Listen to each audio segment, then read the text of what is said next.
India versus England second ODI और रोहित शर्मा की century, ये सेंचुरी कितनी खास थी आकाश भाई, और कितना आप चाह देखते हैं कि इस सेंचुरी का फायदा अब टीम इंडिया को मिलने वाला है, और रोहित शर्मा का कॉन्फिडेंस इससे कितना बूस्ट होने वाला है?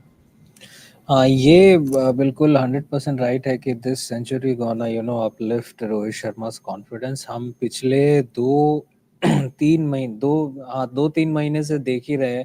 कि किस तरीके का एक प्रेशर सोशल मीडिया में उनके अपने फॉर्म को लेकर, उनकी कैप्टनसी को लेकर, उनकी बैटिंग को लेकर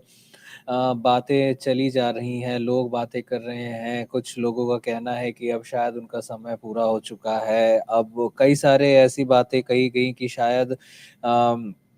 रोहित शर्मा अब यही सही वक्त है कि रोहित शर्मा को अपने करियर पे एक फैसला कर लेना चाहिए। लेकिन जो इनिंग्स आज उन्होंने खेली है, कई कई हजारों लोगों के है ना मुंह बंद हो जाने वाले हैं, क्योंकि आप देखिए कि वहां पे 20 मिनट का एक ब्रेक भी आया था जब फ्लड लाइट्स ऑफ हो गए थे, लेकिन उस ब्रेक के बावजूद रोहित शर्मा का रिदम आज नहीं टूटा। और जिस हिसाब से उन्होंने जो उनका शॉट सिलेक्शन था, और उस पे भी कई सारे सवाल या निशान उस पर भी लगाए गए थे। आज सुबह ही मैं अखबार में एक आर्टिकल पढ़ रहा था जिसमें रोहित शर्मा की टाइमिंग, शॉर्ट बॉल के अगेंस्ट उनका शॉट सिलेक्शन, और जिस पुल शॉट के बारे में के लिए वो इतने विख्यात हैं, जिसके बारे में वो जाने जाते हैं, उनका पेट शॉट है, उसके लिए भी रोहित शर्मा के लिए ये कहा जा रहा था कि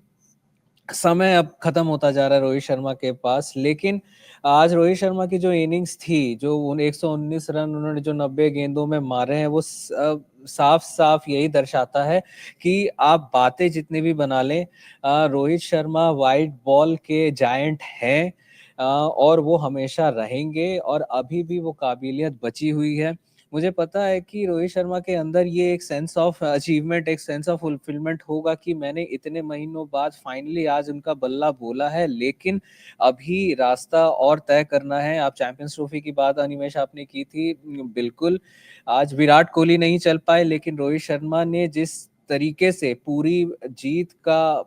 की नींव रखी,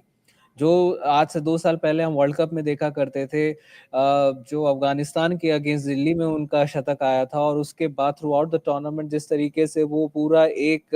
बेस सेट कर देते थे, चाहे चेस कर रहे हो, चाहे batting, no matter if they were batting first, आज वही पुराने रोहित शर्मा लय में दिखे। और उनकी और शुभमन गिल की जो ओपनिंग साझेदारी थी, उसने पूरे जीत की जो नींव रखी है, तब जाकर आज हम फिर से एक बार और है ना कितना 5-6 ओवर रहते हुए हमने वो जीत हासिल की है, और सीरीज भी हम जीत चुके हैं। तो देखकर काफी मजा आया। And I am hoping that all the Rohit Sharma fans will have a reason to enjoy tonight. बिल्कुल, कहीं न कहीं जो आपने बात कही वो बिल्कुल सच है, क्योंकि लाइव से पहले जब मैच शुरू होने वाला था वहाँ पर भी ये बातें उठ रही थी। कई सारे एक्सपर्ट्स के साथ ये डिस्कशन होता रहा है कि रोहित शर्मा अब हैंड आई कोऑर्डिनेशन जैसी चीज़ों का, जो उनको हैंड आई कोऑर्डिनेशन कहीं न कहीं खत्म होता जा रहा है, उस उन सारी चीज़ों का भी सामना कर रहे हैं।